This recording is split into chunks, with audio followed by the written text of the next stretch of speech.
انسان جب ایمان لے آتا ہے، ایمان لانے کے بعد اس پر استقامت سے قائم رہتا ہے، استقامت سے زندگی گزارتا ہے، تو مرتے وقت اللہ تبارک و تعالیٰ کے فرشتے اس کے پاس پہنچ جاتے ہیں اور اس کو تسلی دیتے ہیں، اللہ تخافوا ولا تحزنوا، آپ نے ڈرنا بھی نہیں ہے اور آپ غمزدہ بھی نہیں ہونا ہے۔ انسان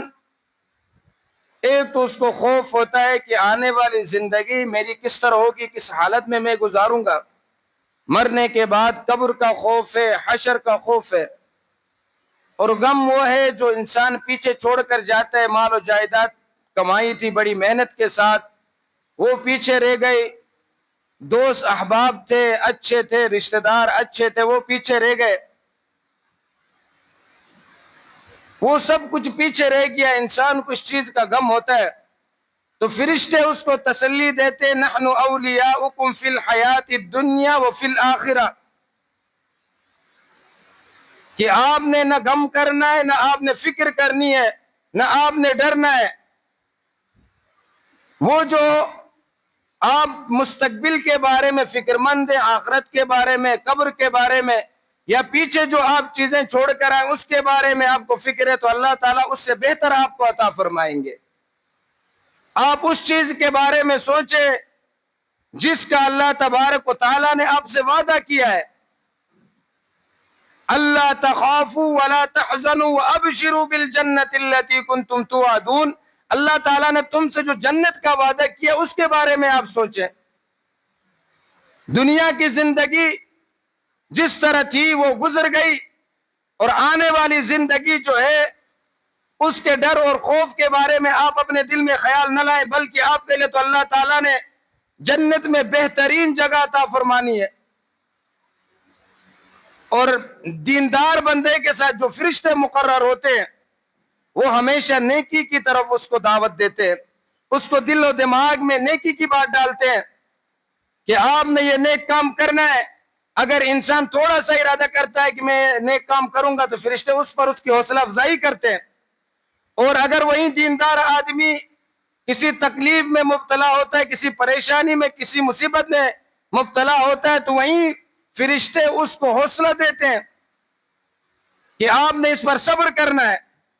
آپ نے اس تکلیف، اس مصیبت میں صبر کرنا ہے، اللہ تبارک و تعالیٰ کو یاد کرنا ہے۔ انسان جب موت کے قریب ہوتا ہے تو فرشتے آ کر تسلی دیتے ہیں، اللہ تخافوا ولا تحزنوا، جب قبر میں دفن کر دیا جاتا ہے اس وقت آ کر تسلی دیتے ہیں، اللہ تخافوا ولا تحزنوا، اور جب قیامت کے دن اللہ تبارک و تعالیٰ دوبارہ اٹھاتے ہیں تو فرشتے آ کر کہتے ہیں، نحن اولیاؤکم فی الحیات الدنیا وفی الآخرہ، کہ دنیا میں بھی ہم آپ کے ساتھ تھے لیکن آپ ہمیں نہیں دیکھ سکتے تھے، آپ کو نہیں معلوم تھا کہ فرشتے میرے ساتھ تھے، اور قیامت میں بھی ہم آپ کے ساتھ ہی رہیں گے۔ وَلَكُمْ فِيهَا مَا تَشْتَهِي أَنفُسُكُمْ وَلَكُمْ فِيهَا مَا تَدَّعُونَ، یہ جنت کی جو زندگی، آپ اس میں جو چاہیں گے آپ کو ملے گا، جو مانگو گے وہ آپ کو ملے گا، آپ کی خواہشات پوری ہوں گی، اور سب سے بڑی جو نعمت ہوگی وہ اللہ تبارک و تعالیٰ کا دیدار ہوگا۔ تو جنت کے اندر اللہ تبارک و تعالیٰ نے کھانے پینے کا نظام بنایا، انسان کو کھانے پینے کی ہر چیز ملے گی، جو دل چاہے گا وہ اس کو ملے گا، اور جنت میں جو خواہش کرے وہ خواہشات بھی پوری ہوں گی، اور ایک سے بڑھ کر ایک نعمت اللہ تبارک و تعالیٰ عطا فرمائیں گے۔ ان نعمتوں میں سے بڑی نعمت اللہ تبارک و تعالیٰ کی مہمان نوازی میں انسان ہوگا۔ دنیا میں انسان کسی دوست کے پاس کھانا کھا کے آتا ہے، تعریف کرتا ہے، اچھا کھانا بنایا ہوا تھا، یا کسی اچھے ہوٹل میں جا کر اپنے پیسے سے کھانا کھاتا ہے، خوش ہوتا ہے کہ میں نے اپنے پیسوں سے کسی اچھے ہوٹل میں کھانا کھایا ہے۔ اگر انسان جس کو اپنا بڑا سمجھتا ہے، جس کو اپنا مقتدی رہبر مرشد سمجھتا ہے، جس کو اپنا رہنما سمجھتا ہے، اگر وہ دعوت دے دے انسان کو تو انسان خوش ہوتا ہے کہ میرے قائد نے مجھے دعوت کی تھی، میں نے اپنے قائد، اپنے مرشد، اپنے رہبر اور رہنما کے گھر میں جا کر کھانا کھایا ہو، ان کی دعوت پر میں گیا تھا، انسان کتنا خوش ہوتا ہے۔ تو قیامت میں اللہ تبارک و تعالیٰ جو غفور الرحیم ہے، نزلا من غفور الرحیم، بہترین بخشنے والا ہے، بہترین غفور الرحیم ہے، رحم کرنے والا ہے، وہ انسانوں کی بخشش فرما کر اس مقام پر پہنچا دیتے جہاں اللہ تبارک و تعالیٰ کہتا ہے کہ آپ جو چاہیں گے آپ کو ملے گا، آپ کو تمام نعمتوں سے نوازا جائے گا، آپ کی تمام خواہشات یہاں پوری کر دی جائیں گی۔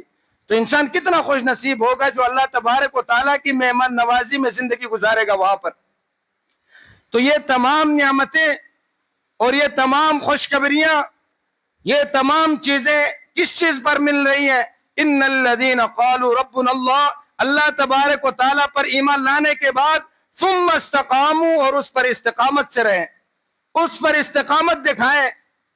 ہمارے معاشرے میں عام طور پر یہ ہوتا ہے، انسان جب حج پہ چلا جاتا ہے، حج سے واپس آنے کے بعد کچھ عرصہ اس حج کی روحانیت اس کے اندر موجود ہوتی ہے۔ اسی طرح عمرے پہ چلا جاتا ہے، عمرے سے واپسی آنے کے بعد کچھ عرصہ عمرے کی روحانیت اس کے اندر موجود ہوتی ہے۔ تبلیغ میں چلا جاتا ہے، چلا 4 مہینے 10 دن 40 دن کے لیے، واپسی آنے کے بعد کچھ دن اس کی روحانیت اس کے اندر موجود ہوتی ہے۔ شروع میں نماز کی مکمل پابندی کرتا ہے، قرآن کی تلاوت بھی کرتا ہے، مسجد میں تعلیم بھی کرتا ہے، کرتے کرتے آہستہ آہستہ اس سے وہ نمازیں بھی چھوٹ جاتی ہیں، کرتے کرتے وہ تمام نمازوں کو چھوڑنے والا بن جاتا ہے۔ تو یہ استقامت نہیں ہے۔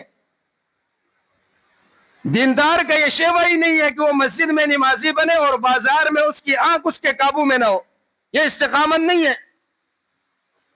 دیندار کا یہ شیوہ ہی نہیں ہے کہ وہ مسجد میں تو نمازی اور بازار میں دوست احباب کے سامنے اس کو اپنی زبان اپنے قابو میں نہ ہو، یہ استقامت نہیں ہے۔ دیندار وہ نہیں ہے کہ مسجد میں نماز بھی پڑھے 5 وقت کی اور گھر میں فلمیں بھی دیکھیں، ڈرامے بھی دیکھیں اور بےہودہ عورتوں کو بھی دیکھیں، یہ استقامت نہیں ہے۔ استقامت کہتے اس کو جب سے اس چیز کو اختیار کیا، دین میں آ گئے، اسلام کو قبول کیا، اس راستے کو اختیار کیا، مرتے دم تک اسی راستے پر قائم رہے، اس کو استقامت کہتے ہیں۔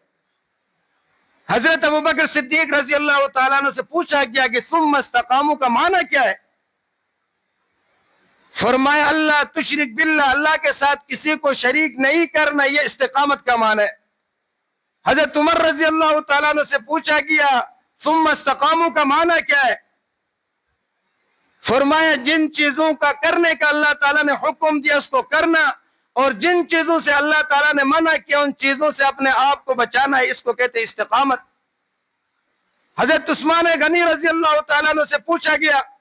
کہ ثم استقاموا کا معنی کیا ہے؟ تو فرمائے جو بھی چیز اللہ کے راستے میں خرچ کرو اس میں صرف اللہ کی رضا ہونی چاہیے، استقامت کا معنی یہ۔ حضرت علی المرتضی رضی اللہ تعالیٰ عنہ سے پوچھا گیا ثم استقاموا کا معنی کیا ہے؟ تو فرمایا اللہ تعالیٰ نے جن فرائض کا آپ کو حکم دیا ان فرائض کو مکمل ادا کرو، یہ استقامت کا نام ہے۔ تو حضرت عمر رضی اللہ تعالیٰ نے استقامت کا جو معنی بیان کیا، جو مفہوم بیان کیا ہے، وہ سب سے اعلیٰ اور عرفہ ہے کہ اللہ تبارک و تعالیٰ نے جس چیز کا آپ کو کرنے کا حکم دیا ہے،